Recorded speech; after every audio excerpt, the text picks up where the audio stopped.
साजिश ठहरा रही है। क्या है पूरा मामला, इस रिपोर्ट में समझिए।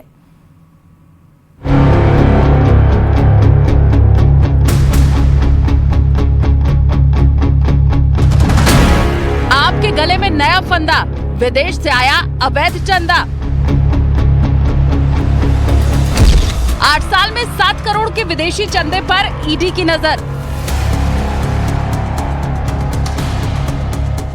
शराब नीति घोटाले और स्वाति मालीवाल पिटाई कांड में बुरी तरह फंसी आम आदमी पार्टी की मुश्किलें और बढ़ गई हैं।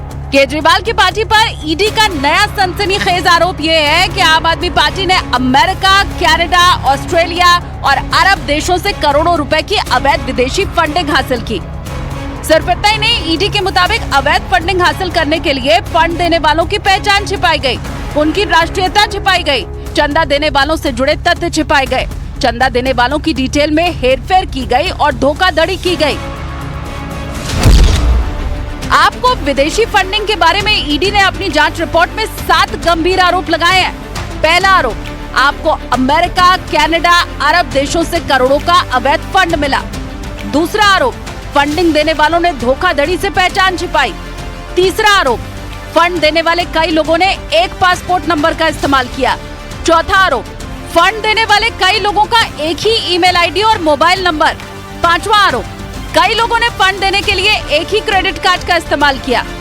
छठा आरोप, संदिग्ध फंडिंग के जरिए आपको 7 करोड़ 8 लाख का दान मिला।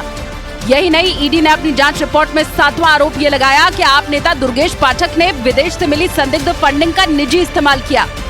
ईडी के इन आरोपों को आप नेता आतिशी ने पुराना मैटर बता दिया तो बीजेपी ने आम आदमी पार्टी पर करारा प्रहार किया। कहते हैं कि हम आम आदमी पार्टी पर केस कर रहे हैं, इन्होंने गलत तरीके से डोनेशन ली, इन्होंने विदेशों से डोनेशन ली।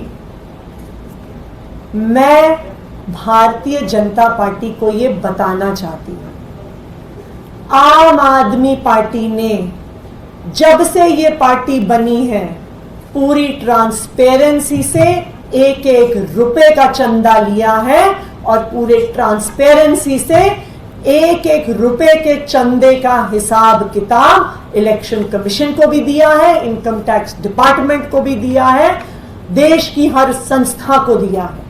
7 करोड़ के इलीगल फंड्स बाकायदा आम आदमी पार्टी को मिले हैं। इस तरह की कार्रवाई 2014 से 2022 तक की गई है और जब देखा जाता है तो कई देशों से, फॉरेन कंट्रीज से इलीगल तरीके से, अनजान सोर्सेज से ये पैसा बाकायदा फनल किया गया है, भेजा गया है आम आदमी पार्टी को। यही नहीं, आम आदमी पार्टी के अकाउंट में और उनके एमएलएज, खासतौर से दुर्गेश पाठक, यहाँ भी इस पैसे को डिपॉजिट किया गया है उनके पर्सनल अकाउंट में। ईडी ने आपको संदिग्ध विदेशी फंडिंग से जुड़ी रिपोर्ट गृह मंत्रालय को भेज दी है। इस रिपोर्ट में ईडी ने दावा किया है कि आम आदमी पार्टी को 2014 से लेकर 2022 तक 7 करोड़ 8 लाख रुपए की जो विदेशी फंड मिला, उसमें FCRA यानी विदेशी योगदान विनिमय अधिनियम, RPA यानी representation of peoples act of IPC यानी इंडियन पेनल कोड का भी उल्लंघन किया गया और इसके जरिए आम आदमी पार्टी को अमेरिका, कनाडा, ऑस्ट्रेलिया, न्यूजीलैंड, सऊदी अरब, संयुक्त अरब अमीरात, कुवैत, ओमान और अन्य देशों के कई दानदाताओं से संदिग्ध फंडिंग मिली। 2015 में इवन हाई कोर्ट में MHA ने एफिडेविट में सबमिट किया था और कहा था कि कोई गलत नहीं हुआ है। ये बात बहुत पुरानी है, ये बात खत्म हो चुकी है। प्रश्न ये उठता है कि आज ये फिर से क्यों उठा रहे हैं। आप अगर देखेंगे भारतीय जनता पार्टी की पूरी कारगुजारी, तो जब भी ये चुनाव हारने की स्थिति में आते हैं, ये इस तरीके के कारगुजारी, इस तरीके के कारनामे, षड्यंत्र, गंदी राजनीति करते हैं। किस तरह से आम आदमी पार्टी ने विदेशों से इलीगल तरीके से पैसा इकट्ठा किया है फंड के रूप में। कई सैकड़े पासपोर्टों के ऊपर कई सैकड़ों लोगों से पैसा लिया गया।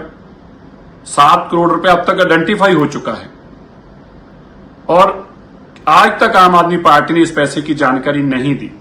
विदेश में बैठे लोग, कौन वो लोग थे जो आम आदमी पार्टी को पैसा दे रहे थे?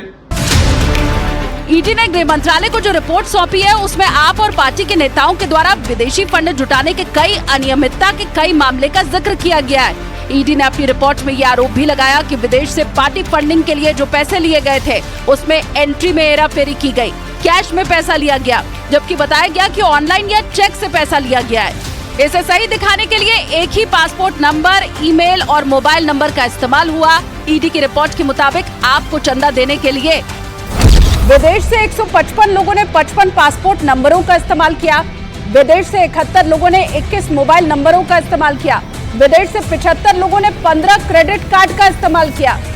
ईडी की रिपोर्ट के बाद बीजेपी ने आम आदमी पार्टी को घेर लिया। बीजेपी अध्यक्ष जेपी नड्डा ने दिल्ली में रोड शो के दौरान आम आदमी पार्टी पर जोरदार हमला बोला। ये मैंने पहले भी कहा, आम आदमी पार्टी झूठ के बुनियाद पर बनी हुई पार्टी है और इनके नेता अरविंद केजरीवाल का दोगला चरित्र, दोहरा चरित्र और इनके नेताओं का ये सब जिसको कहते हैं राजनीति में फरेब और झूठ के बुनियाद पर खड़ी पार्टी और नेता है। ईडी का दावा है कि आम आदमी पार्टी ने विदेशों से फंड लेने के लिए बड़े पैमाने पर घपला, घोटाला और फर्जीवाड़ा किया और विदेश से मिले चंदे को छिपाने के लिए फर्जी जानकारियां पेश की। खास बात यह है कि इस जांच रिपोर्ट में आपको विदेशी चंदा देने वालों की पहचान, उनकी नागरिकता और सभी जरूरी दस्तावेज के साथ शामिल किया गया है। इससे आम आदमी पार्टी की मुश्किलें और ज्यादा बढ़ सकती हैं। और ईरान के राष्ट्रपति इब्राहिम रईसी और विदेश मंत्री हुसैन अमीर अब्दुल्लाहिन की हेलीकॉप्टर क्रैश में मौत के बाद दुनिया एक बार फिर से तीसरी जंग के मुहाने पर आकर खड़ी है। अपने राष्ट्रपति की मौत के बाद ईरान बुरी तरह से भड़का हुआ है। अमेरिका जहां पूरे मामले में खामोश है, तो वहीं भारत ने